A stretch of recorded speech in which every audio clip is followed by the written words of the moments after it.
So, hello everyone. This is Karan Dillon. I'm the president of the Contractors Coach. So if you're watching this, you're probably a contractor and you're wondering how you should be running your business over the next 90 days or even longer, given the current situation that we're in. Okay. So that's exactly what we're going to be talking about today. What you should be doing with your business over the next 90 days and even longer. Okay. So what we're going to do is, before we get into that,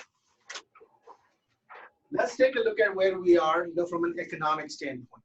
Okay, from an economic standpoint, to understand where we are, let's take a look at what's happened over the last 20 years. Okay, so in the last 20 years, we've had three major economic shocks to our system. Okay, the first one was 9/11, the second one was 2008, and the third one now we're part of it, which is 2020, which is this coronavirus situation we've got. Okay, so each one of these was quite different. Okay, so let's take a look at 9/11 first. We all watched the planes hit the towers in New York, and it was a big shock to everybody. However, in a short period of time, what we realized was that the enemy, in a sense, was outside. Okay, and then once we realized that this wasn't going to be happening on a regular basis, things started to move, and the economy picked up, and things returned to normal again. 2008 was very different from that. Okay, 2008, if you take a look at this was a crisis for rich people. Okay, that's where it started. So who went out of business in 2008? It was the banks, right? The biggest companies, Lehman Brothers, the companies of that size. Who was getting laid off up front, right? It was the people that made $1 million that worked for Goldman Sachs, JP Morgan, Merrill Lynch. Those were the guys that were getting laid off. Okay, the problem then, and if you probably heard the word, was it was a liquidity crisis, which means that there wasn't enough money at the top of the system. And therefore, because of that, things started to filter down, and then other industries started to get affected. Obviously, real estate and then construction had a big impact on that one. Okay, so that's kind of how 2008 was. 2020, where we are today, it's a very different situation.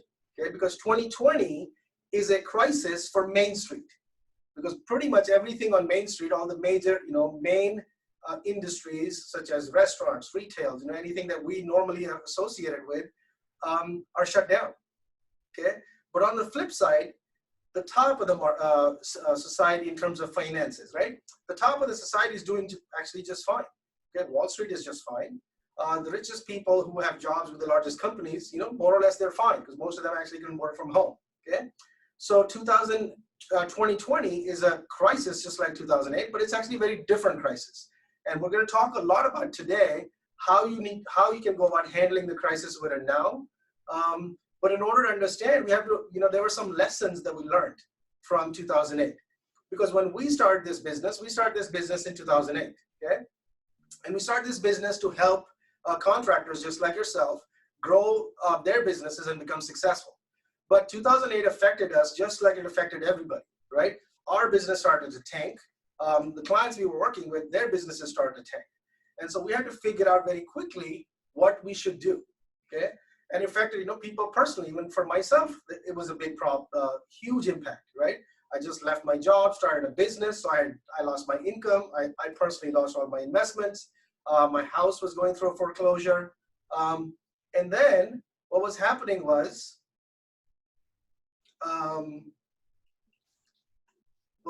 is that I was personally affected too. And so the one right thing that I did back then was I had a coach, okay? And what the coach told me was that the most important thing I should be doing in this time, okay? He said, if you do one thing in this time, that is what is going to save you. What he said, the one thing that he said I should be doing is he said, take care of the space between your left ear and your right ear. He said, if you take care of that, then everything will work out. He says, you'll be able to help your business, and you will be able to help the business of your clients as well. And luckily for me, I took his advice, okay? And very quickly, what I found was that things started to change. Our business started to grow. Not only our business, but the clients who were contractors back then, their business started to grow. Okay? While what we were observing was everybody around us, their businesses, they were going out of business as contractors. But our clients were living in a different reality. Their business was growing. In fact, one of the plumbers we worked with, he did so well, he started a second company. And this is like 2009, 2010, okay? So what we found was that we were experiencing a different reality, our clients were experiencing a different reality, whereas everybody else was really, really struggling. So the question is why? Why was this difference so great? Okay. The principles that were true in 2008 are the same principles that are true now. Okay. And the principle is this, that if you approach this situation with a mindset of strength, which means you're going into this with, when you're thinking in terms of clear direction and in terms of creating the results that you're looking for, then you're actually going to be fine. You're actually going to survive this. Not only survive, but you will thrive, through this process. However, if you're going into this from a mindset of weakness, where you're operating from a sense of lack and scarcity and, oh my God, what's going to happen, listening to the news constantly, then you are going to have some problems, okay? Because people like this are not only going to suffer, but they may not make it through this crisis, okay? Those are the same things that we saw in 2008, and that's what I think is going to happen in 2020. And the reason for that is this. Let me explain to you the reason for that, okay, which is that, remember I told you that I had that coach, and when he said to me, he's like, okay, so take care of the space between your left ear and your right ear. And when I said okay to that, what I didn't know at that time was I did something very specific. And what I did was I took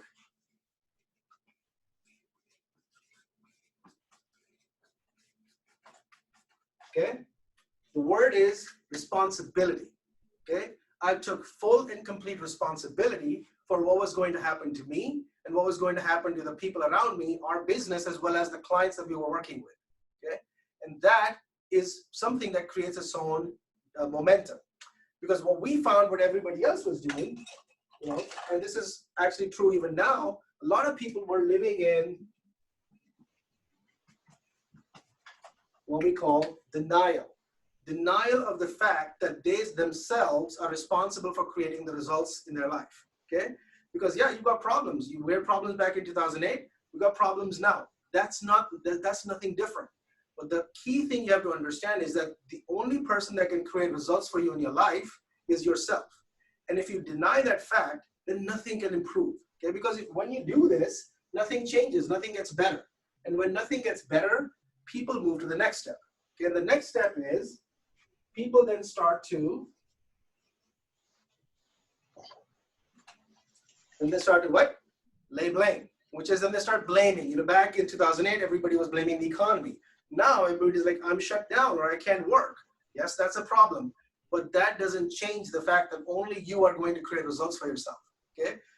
Because honestly, if you think somebody's going to come and save you, someone else, then you probably are better off, just handing in a contractor's license, go work for the post office or something like that. Because to be honest, your life will be better, okay? But if you understand that you can't blame people and expect your situation to improve, then you've got a shot at this. Because the problem with people who start blaming everybody is that they don't stop here. Because when this doesn't work, then what people do is they go to the next step, which is they start to what? The word is justify. They start to justify why their life is difficult, why it's hard. Well, it's the economy. Well, it's the coronavirus, right? Well, my employees don't want to work. Or whatever justification you can come up with why your situation is not good, okay? However, this doesn't improve anything either. Then what happens? Then people go to the next logical step, which is they what? They quit. And we saw a lot of that happening in the past. Unfortunately, we might even see some of that happening now, okay? That people will just get tired and actually just quit. They're like, this is too hard, okay? But the point is, one of the most important things to understand, the reason why it is so important to manage your mindset and take responsibility is this, that when you start to go down this road here, okay, wherever you find yourself, when things turn around, it's very difficult to try to come back up, okay? So it's better not to go down this road, learn to take full and complete responsibility for yourself, and then create the results that you're looking for, okay? So how does this apply to where we are today? Okay, because one of the reasons you're here listening to me is you're wondering how I should run my business over the next 90 days, and even after that. So let's take a look at what environment we're in today, okay? What are we facing basically as an economy? Let's take a look at it from the widest part. So if we take a look at the economy, a lot of people look at the stock market, okay? So the stock market started to go down in February, and in March, the Federal Reserve stepped in. And they started to do a lot of stuff because they started to print money to bail out the financial system, right? So they started buying treasuries. Now they started doing like multi-trillion dollars of quantitative easing. They bought treasuries, mortgage-backed securities, commercial paper, municipal bonds, corporate debt, commercial mortgages. Now they're even buying junk bonds, okay? But there's more, right? They didn't just stop there. Now they've started coming up with like alphabet soups. You know, this money market liquidity fund, SCMMF, TIA, they just keep going. The problem was in March, they did all this. They spent trillions of dollars trying to bail out the financial sector, but nothing worked, okay? The Dow Jones went from 29,000, all the way down to 18,000 something, okay? Then what happened is the Fed stepped in and they stopped, or they ended the market crash in one step, okay? What they did was they just released a statement, okay? The statement they released was this, that the Federal Reserve is committed to purchasing as many assets as needed to support the smooth functioning of markets. Okay, they didn't have to announce any programs, nothing. They simply made an announcement of this statement, okay?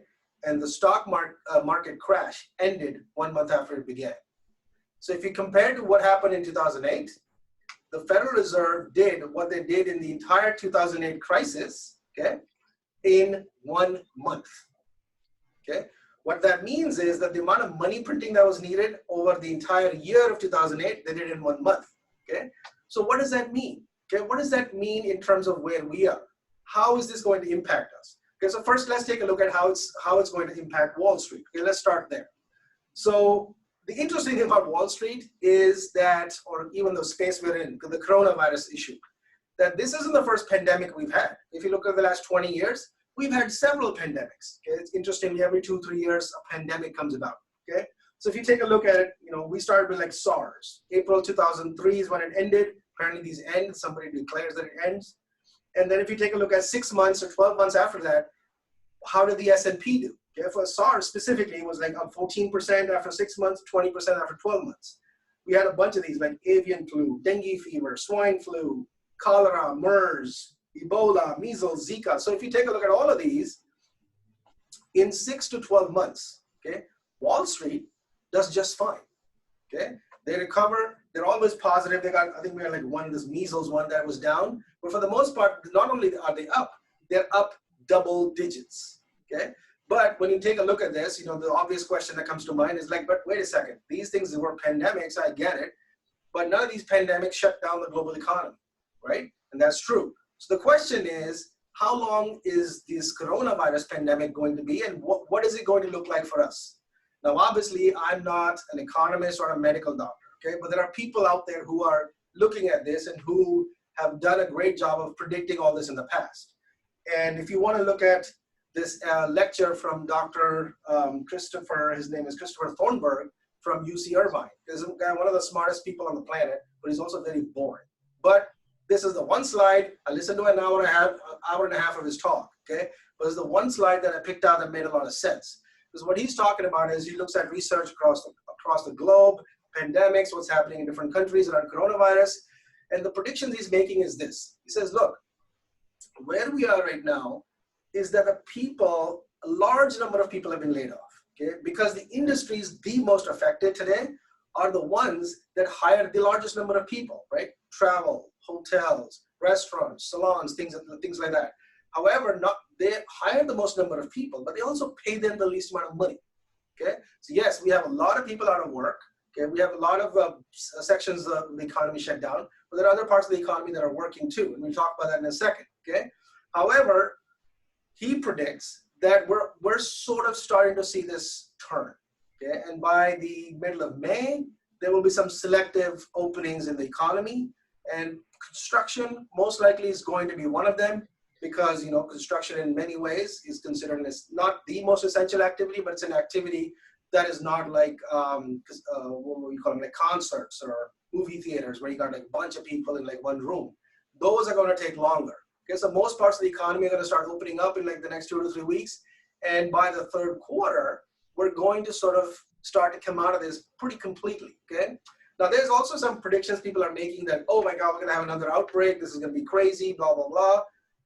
It's unlikely. And according to him, the reason it's unlikely is this. He says, the reason we got here, like from January, February, nobody knew how bad this was or how contagious this was. We had some ideas, okay? However, now we do, okay? So human behavior is going to be different, okay? You know, if somebody was sick, you know, we all know, if we get a little sick, it's not a big deal. Go to work, right? Now it's not going to happen. If you're even slightly sick, you sneeze, people are going to send you home, okay? So the point he's making is that, yes, this is contagious, but this is going to be contained through human activity, through us changing our behaviors, okay? And we are going to come out of this on the other side, okay? So that's all well and good.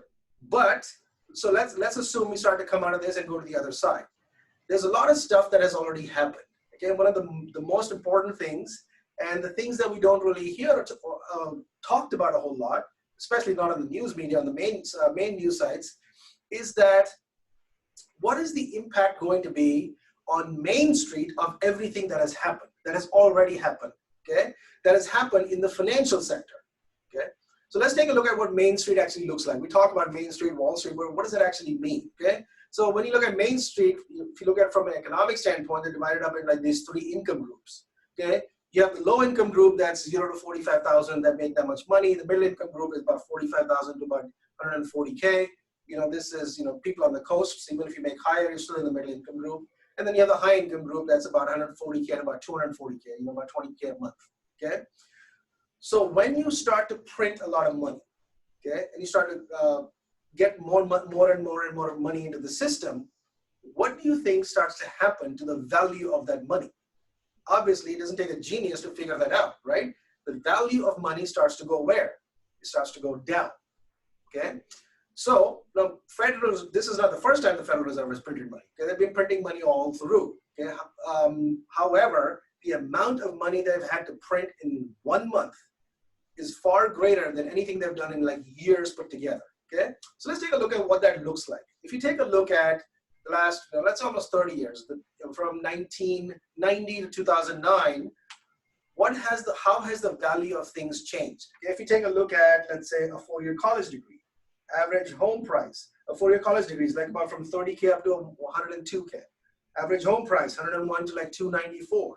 A gallon of gas, right? It's cheap now, but it's not going to stay that way. Cost of raising a child, you know, it's gone from what, 120 to about 250. So everything is up like 2, 3, 4, like price of a car. It's up like 4 times. Then take a look at the median income. Okay, median income has barely budged over the last 29 years. Okay. Now, if you like play this movie forward, the Federal Reserve just printed a ton of money. Okay, you can look at things in 2 ways, right? Why does something go up in price? You can say, well, there's more demand, more people want it. Okay, or there's like less supplies. That's one reason why things go up in price. The other side that things go up in price is this, that the value of the dollar goes down. So nobody wants any more college degrees, nobody wants any less college degrees, but you keep that the same. When you keep printing money, obviously the value of the dollar goes down and things will go up in price. Everything just looks like it costs more money. So where do you think this is going to be 10 years out? Okay, we don't know the exact answer, but 10 years out, you can safely say things are going to cost more money. So what does that mean? What that means is that for the people in this group, you know, the low, medium, and even high income group, they're going to start to feel the squeeze, which means that their dollar isn't going to go as far enough. Okay, so they used to be able to they either get by or buy a few things. Unfortunately, what you're going to find is that these people will find things to get tighter and tighter and tighter. Okay, the middle class is going to be the worst affected.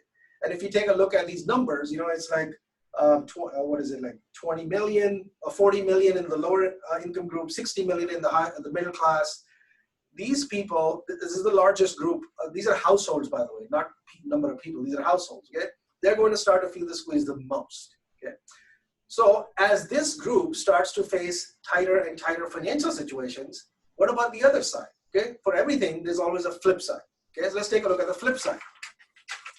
And the other part of society is people who are measured on their level of wealth, which is how much liquid net worth do they have. These are investable assets. And usually when you measure this, you exclude the value of the equity in your home, right? That's how these numbers are calculated. So if you take a look at this group, you've got the affluent who have a liquid net worth of 100,000 to $1 million. Then you have the ultra high net worth. Their liquid assets are about $1 million to $5 million. You've got the very high net worth, $5 million to $30 million. You've got the ultra high net worth, which is 30 million to almost $1 billion. Then you got the billionaires. Okay? There's this group of people. Now, there's a few numbers that I found about how many belong in each of these categories. What do you think is going to happen to this group of people going forward, especially when the Federal Reserve has dumped so much money into the financial system? Well, it's pretty obvious to say two things are going to happen. The first thing that's going to happen is that the size of this group, just the sheer value of the assets that these guys hold is going to go up. Okay? As it's basic principle, as you devalue currency, value of asset grows. So even if these guys did nothing, the value of their assets are going to grow. Secondly, as more and more people understand this and figure this out, the number of people, hopefully, in this group is going to start to grow. And that's part of the reason why we're doing this as well. We're hoping that we can show people how to join this group and not be in the previous group where you're going to start to find yourself squeezed, okay? Because not only are the asset values in this group going to grow, you're also going to have more and more people in this group. So the question is, why not you, or why not you use your business to be part of this group? Okay, we're going to get into how that works in a second. But let's take an example. We took an example from 1990 to 2009 for Main Street. What does this look like? So in 1990, the richest man in the world was John Werner Kluge. Okay, we haven't even heard of this guy now. He's the CEO of Metro Media. His net investable assets or net worth was $5.6 billion. Okay, that's what it was. Now, if you take a look at 2019, the richest man in the world is Jeff Bezos, and I think this is pre-divorce, right? His net worth was $114 billion. Now, what is that? If you do math, it's about, 20x, something like that, okay? So the question then is, with the economic situation we're in, with all of the money printing that's going on, and we're not through this, a lot more is to come, okay? If you play this movie out 10 years, where do you think the richest man is going to be in 2029? Obviously, it's very safe to say that this person is going to be far richer than Jeff Bezos, okay? Are they going to be a trillionaire? We don't know, okay? So the question that you have to ask yourself is this: where do you want to position yourself, okay? Do you want to position yourself with the mass market, where we know it is going to get tighter and tighter in terms of the disposable income that people have, in terms of, just how far their money is going to go? Or do you want to position yourself in a space where there is an ample amount of money, an ample amount of abundance, and also more and more people are joining that group, okay? So that's the question you have to ask yourself. Obviously, this is the reason why we do what we do, which is where we show people how to develop a business so that not only can you work with this group of people, but you actually can be one of these people, okay? Does that make sense, okay? So let's take a look at how do you get yourself into this group, okay? Now, in order to understand that, you have to understand how money is made in the world of business, okay? The way money is made in the world of business, it's a very simple concept, and it's called the cash flow quadrants. It's a concept came from a book called Rich Dad Poor Dad. It was written in 1997 by a guy called Robert Kiyosaki. Okay, he simplified the way you look at business. And what he said was that in business, you can only make money one of four ways. One of four ways you can make money is, the first thing is as an E, which is an employee.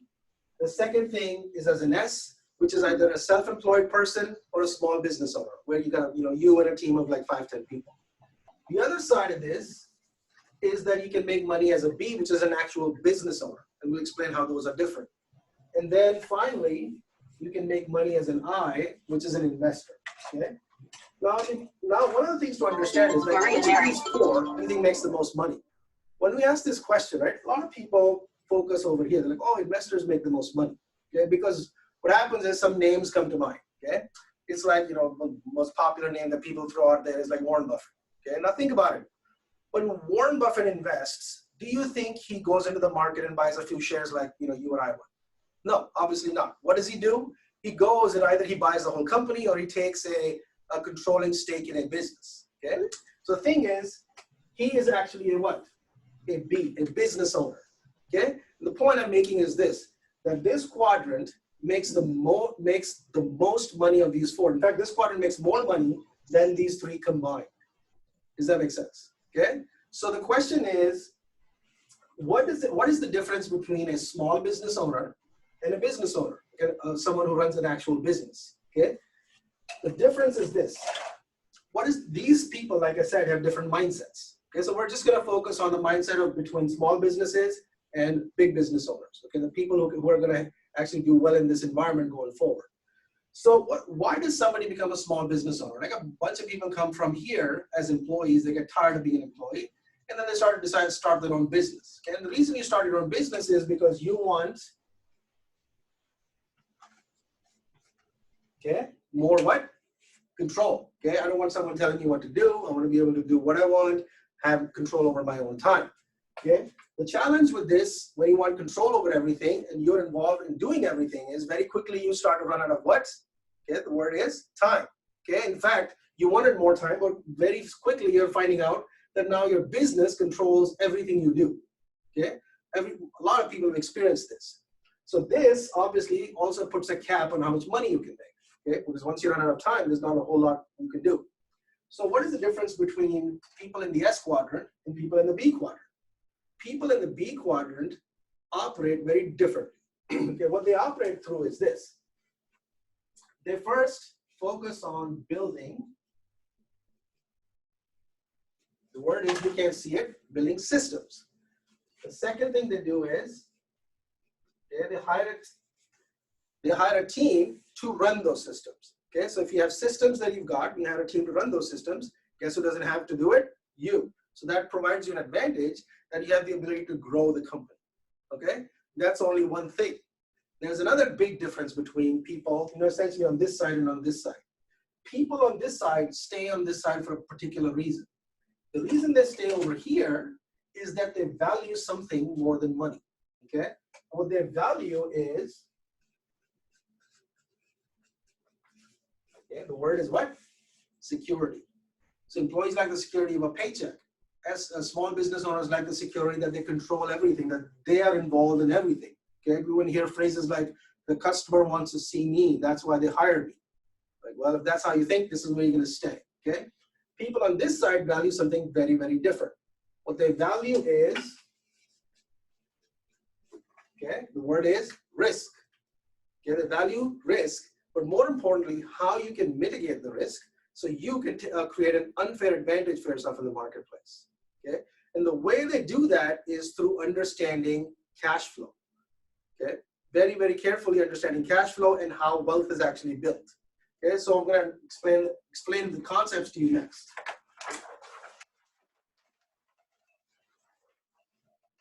In order to understand how wealth is built, okay, you have to understand two basic things. They're the two most basic financial statements that there are.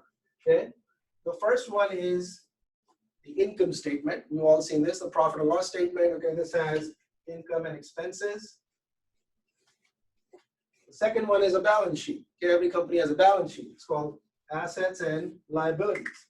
Now, the way most people work, even if you have your own businesses, you work, you generate an income. Okay, now what does that income go against? Okay, that's an important question. Okay, because if you want to understand what it goes up against, you have to understand what the difference is between assets and liabilities, because most people have a little bit of a confusion here. So the business definition of an asset is something that puts money in your pocket whether you work or not. Business definition of a liability is something that takes money from your pocket whether you work or not. It's straightforward. Now, to give you an example, let's take a house. And that's one of the biggest expenses most people have. Is it a house an asset or is it a liability? Okay, obviously, if you ask the bank will tell you it's an asset. They just don't tell you whose asset it is. Okay, obviously, it's the bank's asset, right? Puts money in the bank's pocket, but for you, it takes money from your pocket every day. Okay, so the problem with most people is that they have income that comes in, it goes against a series of liabilities, house, boat payment, credit card payment, whatever, and then it goes out as expenses. So money comes in and goes out, money comes in and goes out. People, and this basically is the cash flow pattern of people on the E and the S side, the employees and small business owners. On this side, the cash flow pattern is very different. Okay, on this side, what people understand is this, that the purpose of being in business, okay, the purpose of being in business is to build a what?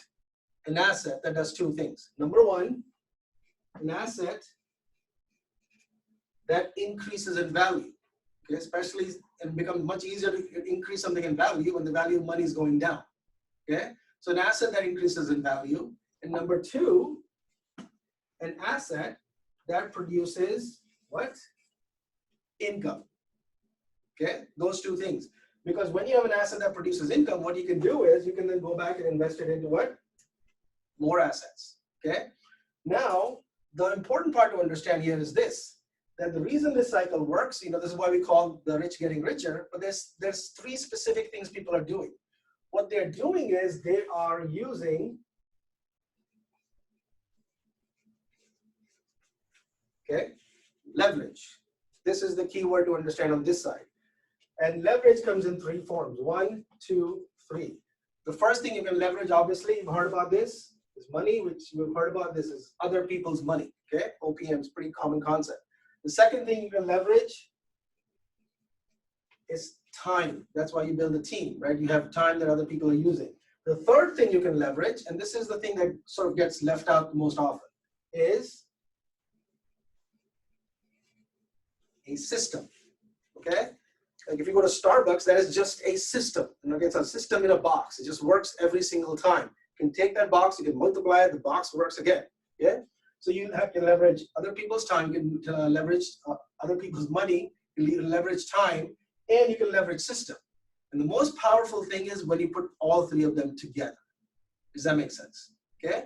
So that's the thing that we're talking about is, you know, now is the time to really start to understand this concept really, really well. Because now, especially where you are in terms of your business, okay? It is extremely important right now to learn how to, in your business, manage your what? Cash flow. Because I don't care what type of business you're in, cash flow is the blood supply of a business, okay? And over the next 90 days, because that's kind of what we started talking about in terms of what this presentation is, cash flow is going to be king, okay? Because what you have to do is get very careful about managing cash flow. You know, we've got some options right now. You know, we have, the government has announced, you know, the PPP, Payment Protection Plan, the CARES Act, there's a bunch of stuff that's going on. Some may get this PPP, some may not, okay? Some may have to rely on loans, okay? Get the money from somewhere. And the reason I say that is this, we probably are looking at an opportunity, if you understand how to operate in, you know, in terms of assets, we're looking at an opportunity that's probably one of the best opportunities in the last 50, if not 100 years, okay? If you understand how leveraging assets works. Okay? So this is not the time to go out of business. That's my point. Okay? You've got to be very careful, manage your cash flow, okay? Keep the right mindset so you come out of this and you stay afloat. Okay? At the same time, what you do is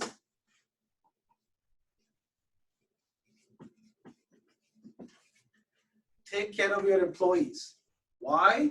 Because when this thing turns, and you know, we're not that far from this thing turning, you are going to want to grow quickly because the opportunities are going to present themselves very, very rapidly, okay? And if you sort of been, you know, if you try to save a buck and a dime here and there and then not being fair to your people, you're not going to have a good team to go forward with when the gates open, essentially, okay? So that's why make sure that you're talking to your employees, even if they've been furloughed, make sure you stay in contact with them. And make sure you keep good employees because you're going to need them when this thing turns. And it actually will turn quite quickly, okay? And then finally, what you want to do is you want to focus on your marketing. This is not the time to sit back, hunker down, and try to ride this out, okay?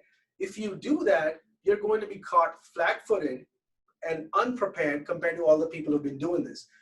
Because the people that you want to be talking to, what are they doing?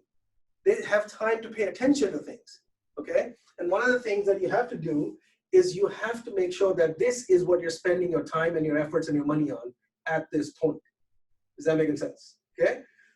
Now, we talk to people about these things. We talk to people about principles. We talk to people about, you know, how to develop an asset, how business goes. But then what happens, what we find is that people, they go through these presentations, then they nod their heads and they're like, yes, yes, this is great. Yes, we should be doing this. But then what we find is they just end up going back to what they were always doing. They don't make the big changes that need to be made. The question is, even if you intellectually understand that, yes, this is the right thing to do, yes, it requires some effort, I should do this, why is it that people don't do it? Why is it that they just go back to doing things the old way? Okay, and the reason for that is this. The reason why people have such a hard time of taking advantage of opportunities is this right here. Okay, this is your brain. Okay, it's not your brain on drugs or anything. You can remember that commercial, but it's just your brain. Okay, now the question is, how much of our brain do we use consciously? Okay, now most experts agree that we use about 10% of our brain consciously. Okay, so if this is the conscious part of the brain, what part of the brain is this?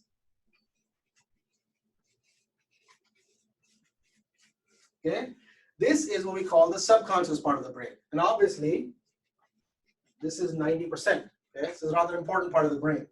So what does this do? What does the subconscious brain control?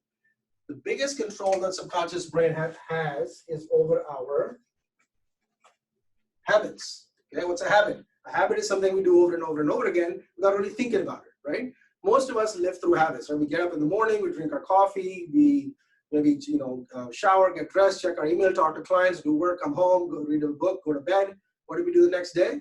Pretty much the same thing. But then when people use their conscious brains, learn something new, listen to something like I'm saying here, they're like, well, I should do something different. Yet, what you find is they just go back to their old what? Habits. Why?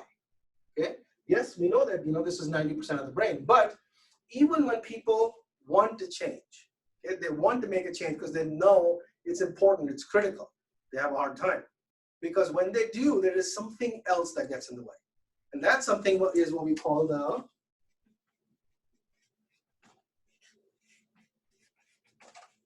it's the little voice. Okay, this is that thing that talks to you all the time. Oh, this is too risky, it's never gonna work. This is not the time to take risks. I gotta save my pennies and on and on and on. It's like I'm shut down, I can't do anything. Okay? This is kind of what we started talking about. We just use the word called mindset. The little voice is part of your mindset. And this is what shuts people down from making the changes they need to make to take advantage of opportunities, even if it's like staring at you in the face. Does that make sense? Okay? Because think about it. Do you have a little voice? Do you know other people who have little voices? Okay? Many people have many little voices, right? Sometimes they're like arguing in your head. Okay? But that's the challenge. This is the reason why people don't change. And they never take advantage of opportunities. Especially like the one we're in the middle of now. Okay? Because if you do, if you learn how to manage your mindset and you start taking advantage of opportunities, then a whole new world opens up. Okay, so let me share with you what that world might look like. Because the purpose of being in business, the purpose of being in business is to develop a business and take it into a position of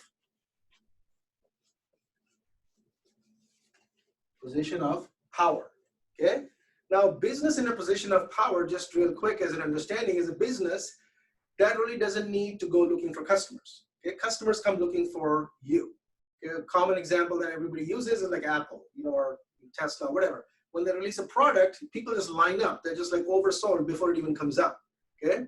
But you don't have to be a big business like Apple or Tesla or something. You can be a small business, like everybody knows, of an ice cream shop or a pizza shop that, or even like a Chinese restaurant or whatever your favorite food is. That if you want that, that's where people go. Okay? That's where you recommend everybody go. So in its own way, that business is in a position of what? Power. Okay. But when you take a look at business, do businesses start up here? No, obviously not. Let's say you and I start a business, we don't start up here, we start at a different stage. We started a stage that we call invisible. Okay, nobody knows us yet, we just start the business. Our job is simply to get our business visible. We just get people to know about it. We go network, we go out there, we let people try our products, and then we start to become visible. What happens for most people when they become visible is that quickly business starts to come in, and that business goes into what? Chaos. Okay, now there's so much work you can't do. You're late on your jobs. Projects are going over budget. People don't show up. Things, yes, you're making money, you're growing, everybody's busy running around, but it's just what? Chaos. And you think chaos is fun to live with? No, but what we found is that many businesses don't get past this. They just go into chaos, they stay there, and they just get burned out. Okay? So why? Why do people don't get past this? It's because they just don't know how. Okay? Because in order to get past this, you have to get out of the small business mindset. You have to start to get into the big business mindset, where you start to build systems, you start to build teams, and most importantly, you learn how to leverage. Most importantly, you learn how to leverage money. Okay? For what? For building a system. Because when you do that, it starts to change the experience you have. You start to experience a state of, okay, the word is stability. Things start to become more predictable. You know ahead of time, like 30 days ahead, what your business is going to be doing. Okay? You can project even more, 6 months. Okay? And things start to work properly. Okay? This also is a bit of a dangerous stage, because what you don't want to do is you don't want to stall here, because we see that. We see a lot of people come up here and they're like, oh, thank God, I got something. Because it was a dogfight to get out of chaos. Now finally I can relax. That's not a good idea, because if you do that, you quickly find yourself falling down into chaos. Does that make sense? Okay? So in stability, if you learn how to leverage, how to start to build an asset, how to do the things that we're talking about, then you move up to the next stage, and the next stage is, okay, abundance. Okay, this is where you start to actually have the concept of liquid investable assets, the stuff that we talked about. Okay, because over here, you really are relying on income. Okay, you're having some cash flow, you get some clients, you pay some money. Here, now, finally, you have investable assets to talk about. Okay, by the way, here also the IRS will be very interested in what you're doing, because down here they couldn't give a crap. Okay, but yes, here they'll be very interested in you. Okay, now if you do things right, then you have the ability to start to multiply your assets and your net worth and establish yourself as a player that is in a power position in your industry. Does that make sense? Okay, and so this is the process that we take all of our clients through. Okay, but like I said to you earlier, yes, we present these things to people and we show them these things, but things don't tend to change a whole lot. And there's a really good book on Who Moved My Cheese. I don't know if you guys have read that book or not, but that book has great examples in it. Okay. In that book, what happens is, they've got 2 mice and 2 humans. Okay, that's the example there. So the 2 mice are called Sniff and Scurry, and 2 humans are called Hem and Haw, and they all like cheese. And so they go out looking for cheese, and they have to go through all this pathway, and then they finally figure out how to find the cheese. So now they're very excited. Everybody's living great. They have abundance. Everybody's happy. Okay. So, then one day what happens is they're back in their house, okay? And now they both want to get cheese again. But the whole environment is different. Things have shifted, okay? The cheese now is in a different place. So, the Hem and Haw in this book are like they're the lazy people. They just like to do the same thing over and over again. So Hem and Haw go out and then they go looking for cheese. But when they get there, the cheese is not there. They're like, I can't find the cheese. Where did the cheese go? Okay?